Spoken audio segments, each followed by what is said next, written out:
Look, I'm all for healthy competition, and everybody knows that it's either Chevy or Ford, and no one really wants to talk about a Dodge. Why the Chevy Montana may never come to the United States, I may never understand. Knowing how the Ford Maverick is doing so well, why the hell is GM not jumping on dragging a truck that is being produced in South America here to the United States? So now, in this video, we're going to talk about why we may never see the Chevrolet Montana here in the United States of America.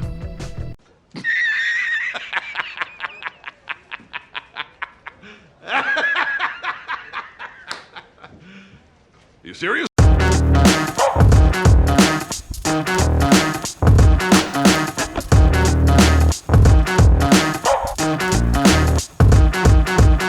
I, as a Ford Maverick owner, love my Ford Maverick. I've made videos on it, and if you guys haven't seen my Ford Maverick videos, definitely go ahead and check out my channel because I have plenty of videos on me modifying, adding accessories to my Ford Maverick. Now, another thing too, these trucks are very hard to come by. Ford is having a hard time keeping up with production, being that this little truck that they haven't even expected to sell out so well, they are just trying to keep up with demand with the pre-sales that they've already done. So pretty much people have already ordered the Ford Maverick, they've been sold out, they closed the order banks, and now people are waiting, whether it could be 6 to 12 to even a couple years just to get a Ford Maverick. That's a little bit tough, especially if you're trying to buy a new car. And a lot of people have either shied away and have gotten a full-size truck or the competitor, which is the Hyundai Santa Cruz. In my opinion, I'm not too really crazy about the Santa Cruz, but one thing I want to do note, it is possible to get a Ford Maverick at MSRP,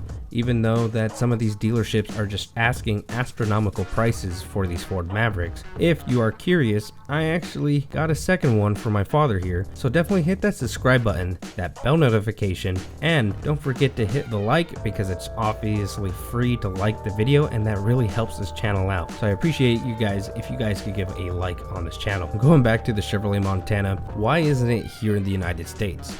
Well, first of all, before I could kind of start talking about the politics on why the Chevrolet Montana is not being sold here in the United States, let's kind of do a little bit of comparison with the Ford Maverick and the Chevrolet Montana. Now with the Chevrolet Montana, it is a little bit smaller than the Ford Maverick. It's about 14 inches shorter and 2 inches thinner than the Ford Maverick. The Chevrolet Montana might be great for those that are looking for even a smaller compact truck. The engine on this thing is kind of dismal because it is a 1.2 liter 3-cylinder engine that produces 133 horsepower and 155 foot-pounds of torque. Even though the Maverick, the hybrid, which is a 2.0, produces more horsepower, which is 191 horsepower and 155 foot-pounds of torque. That makes the Ford Maverick a little bit more appealing, knowing that you have more horsepower in a hybrid. Now, both little trucks do offer Wi-Fi, they do offer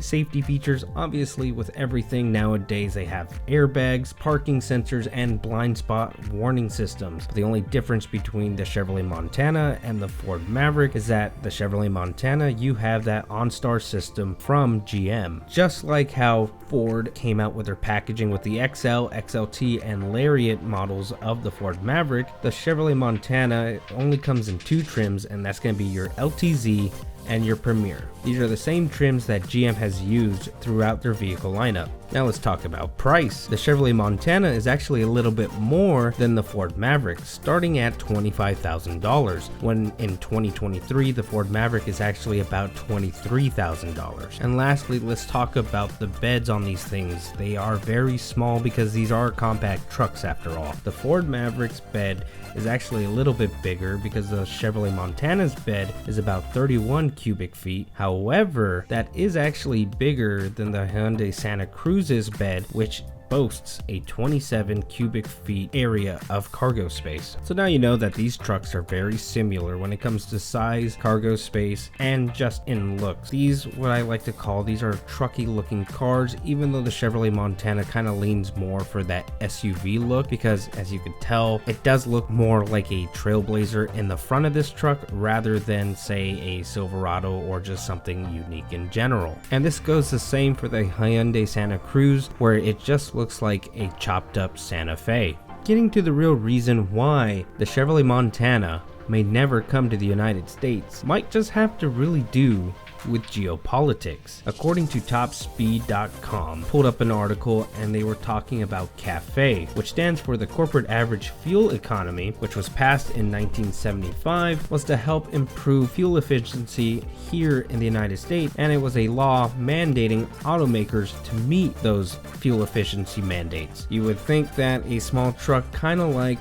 the Chevrolet Montana could just be easily switched over, but according to the article, it pretty much says that the CAFE is a interesting and complex law that makes it impossible for the Chevrolet Montana to be sold or used within the US. So that means that even though this truck is in South America, you just can't bring it over here to the United States without it having some issues passing emissions. After reading this article, I just kind of thought to myself, well, why can't they do this? If you know anything about the Ford Maverick when it comes to the frame, it's based off of the C2 platform, which shares with the Ford Escape and the Bronco Sport. The Chevrolet Montana shares a frame, which is called the GEM, which stands for Global Emerging Markets. Now, that platform is used on a Buick Encore, which is sold here in the United States, the Trailblazer, and obviously the Chevrolet Montana. The real question comes to, why haven't we heard anything from GM? Because to be honest, GM could honestly just go to their factories where they produce the Encore, where they produce the Trailblazer, and switch things around and start producing the Chevrolet Montana to US standard. But GM has honestly been silent about coming out with a subcompact truck or just bringing the Chevrolet Montana here to the States. Now, I wish GM could be honest and they could say something like this isn't going to be financially stable for them as a company as a whole, because we do know that GM is notorious for bailouts. So this is something that they didn't want to probably put so much invested into, and then the return wasn't going to be there. A lot of the markets outside of the United States when it comes to these subcompact trucks have actually been doing really well. So they're pretty much just going off of why fix it if it ain't broken, and probably not treading into new waters, even though the Ford Maverick is doing really well here in the United States. Until GM actually gives their reason why they're not going to compete in the subcompact market here in the United States, we could just only guess the reason why we can't just bring over the Chevrolet Montana right now would be most likely because of regulations, emissions, and just laws in between countries that make it hard to import vehicles like the Chevrolet Montana here to the United States. And even if they did bring the Chevrolet Montana here to the United States, they would have a lot of obstacles to overcome. With the Ford Maverick, they came with a hybrid right off the bat, and by the looks of doing the research on the Chevrolet Montana, it only comes in a front-wheel drive variant, so you can't actually get this as an all-wheel drive variant, which most people, especially here up north in the United States, really need for those hard, harsh winters. Lastly, you have the Hyundai Santa Cruz, which gives more of a premium feel compared to the Ford Maverick. So not only that they may have to come out with more packaging, more drivetrain options, and more engine options, it might be just too much for GM to actually come out and invest more into the Chevrolet Montana to keep it down to a price that is going to be attractive to consumers. Whether GM is going to catch up on the subcompact truck market here in the United States, already Dodge, or I should say Stellantis, is actually going to be coming out with their version of a subcompact truck, and Toyota just renewed the Toyota Stout name. Even though that name was renewed in South America, we may see a Toyota subcompact truck out here in the market also. I really appreciate you guys making it this far into the video, so don't forget to hit that subscribe button, that bell notification, and definitely hit that like. Again, this is Nick.